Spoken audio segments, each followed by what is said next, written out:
नमस्कार दोस्तों, 2025 में धान खरीदी को लेकर ज़बरदस्त घोटाला हो रहा है। ऐसा इसलिए बोल रहा हूँ क्योंकि एक तरफ राज्य सरकार बोलती है कि हम पिछले साल जितना धान खरीदी किए हैं इस बार भी उतना ही खरीदेंगे।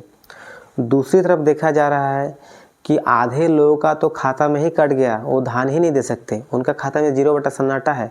मतलब सरकार का कहना है कि ये किसान जो है ये खेती ही नहीं किया है, इसके पास धान ही नहीं है। अब पता नहीं दोस्तों, क्या अधिकारी आए थे चेक करने के लिए या फिर राज्य सरकार खुद आए थे चेक करने के लिए, क्या किसान के खेत में धान ही नहीं है। इस तरह का दोस्तों किसान के साथ घोटाला किया जा रहा है। घोटाला केवल एक तरह का नहीं है, अनेक प्रकार का है, बस आपको समझना जरूरी है। मैं आपको एक एक करके बता रहा हूँ। इस बार राज्य सरकार जो है वो नया कानून बना दिया है, नया नियम बना दिया है कि जितने भी खाता धारक है ना, जो भी खाता में धान देते हैं उनको नया पंजीकरण करना पड़ेगा। अब दोस्तों ये बात सही है, ठीक है। अब किस लिए हो रहा है, किस लिए कराना है, ये तो हमको नहीं पता है, लेकिन आपने जो भी सोचा सही है। लेकिन कम से कम दोस्तों हर किसान को जानकारी पहुंचाना तो जरूरी था ना। इन्होंने बस क्या किया, बस नियम लगा दिया, नियम बना दिया और टाइम लिख दिया कि यहाँ से लेके इतना तक ही आपको करना है, इसके बाद आपको टाइम नहीं मिलेगा। कम से कम दोस्तों गाँव के जो सचिव और जो सरपंच है इन लोग को कम से कम निर्देश दिया जाता कि आप अपने गाँव में इस तरह का जो नियम है इनका एक बार हल्ला करवा दीजिए कि इस तारीख से इस तारीख तक जो है डेट है, किसान अपना अपना पंजीकरण करा ले। लेकिन ऐसा कुछ किया ही नहीं गया। अब कुछ लोगों को बस केवल जानकारी था, 1 से लेके 2, 2 से 3, 3 से 4, ऐसे बस फ़ोन करते करते मुँह जुबानी बस पता चलते गया। अब जिन लोगों को पता चला वो लोग तो पंजीकरण करा लिए। अब जिन लोगों को नहीं पता था वो लोग क्या करें, वो लोग तो छूट गए।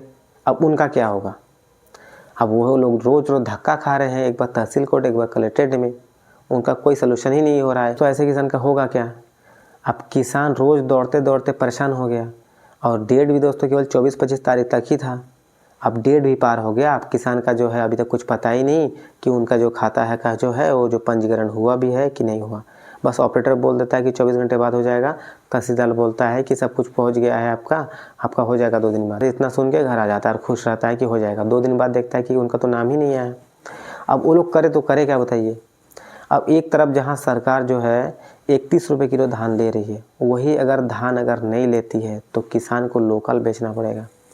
और अगर लोकल भी बेचती है ना तो मात्र उसको 15, 16 और 17 रुपये तक किलो मिलेगा। जबकि उसका 1 किलो धान उगाने में जो खर्चा है, खर्चा ही केवल दोस्तों 21 से 22 रुपये पड़ जाता है। अब बताइए वो 16-17 रुपये किलो धान भी अगर बेचता है लोकल में तो उसका तो पूंजी भी नहीं आएगा। 31 रुपये किलो अगर दोस्तों धान बेचता है ना किसान, तो मुश्किल से उसको 8 से 9 रुपये किलो धान का फ़ायदा होता है उसको। अब ऐसे में अगर इतना कम रेट में अगर बेचता है किसान तो उसको फिर बचेगा क्या बताइए। उसका तो और पूंजी भी घुस जाएगा। इसके पीछे भी राज्य सरकार का जो कारण है, क्योंकि वो किसान के जो फसल हैं उस पर खाद बीज पे इतना ज़्यादा टैक्स ही लगा दिया है कि किसान के जो है फसल उगाने से लेकर बेचने तक उनके पास कुछ बचता ही नहीं है। ले दे के चरन्नी अठन्नी बचता है बस उनके पास। अब ऐसे में बताइए किसान करे तो करे क्या, कहाँ जाए, किसके पास जाए। ना तो तहसीलदार के पास काम हो रहा है, ना तो कलेक्ट्रेट में काम हो रहा है। अब किसान किसके पास जाएगा, क्या राज्य सरकार के पास पहुंच जाएगा।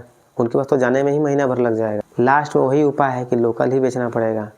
क्या सरकार को थोड़ा सा भी दिखता नहीं है किसान करता है धूप में बरसात में भी कितना मेहनत करके 6 महीना लगाने के बाद जाके जब दोस्तों धान तैयार होता है, फसल तैयार होता है, इसके बाद जो है सरकार और जो अधिकारी है ना वो बैठ के बस खेलते हैं किसान से। क्या उनको थोड़ी सी भी दया नहीं आता है किसान के ऊपर। जो किसान पंजीकरण करा लिए थे उनका जो है धान जो है सीधा सीधा आधा हो गया है।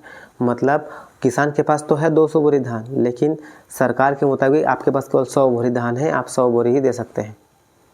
अब बताइए किसान बाकी का 100 बोरी करेगा क्या। अब हाँ, उनके लिए और एक उपाय है। 3-4 से 500 का जो पत्ती है ना वो ले जाइए और अधिकारी के पॉकेट में डाल दीजिए, बस इतना ही करना है। फिर देखिए आपका जहाँ 100 बोरी था ना वो सीधे 150 बोरी हो जाएगा, किसी का 200 बोरी हो जाएगा। इतने बेशरम हो गए ना दोस्तों ये लोग कि कोई सीमा नहीं है। लोग मंडी में भी लूट चल रहा है। वहाँ जब धान पलटी करने जाएंगे तो वहाँ भी आपको 100 रुपये, 200 रुपये, 300 रुपये सबके पॉकेट में से देते जाना पड़ेगा। अब पता नहीं इतना घूसखोरी हो रहा है, क्या सरकार को पता नहीं चल रहा है, क्या अधिकारी को पता नहीं चल रहा है, क्या इसके बारे में बोलने वाला कोई नहीं है। अब कुछ लोग बोलेंगे दोस्तों कि आप ही लोग का गलती है, किसान का गलती है, क्यों घूस क्यों देता है।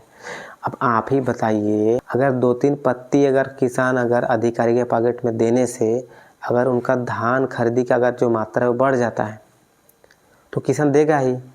वो जाएगा कहाँ बताइए, राज्य सरकार के पास जाएगा। या कितना कहाँ दौड़ेगा। और कहीं भी दौड़ ले कुछ होने वाला ही नहीं है, क्योंकि लास्ट में घूम फिर के जो है ना इन्हीं लोग के पास आना पड़ेगा।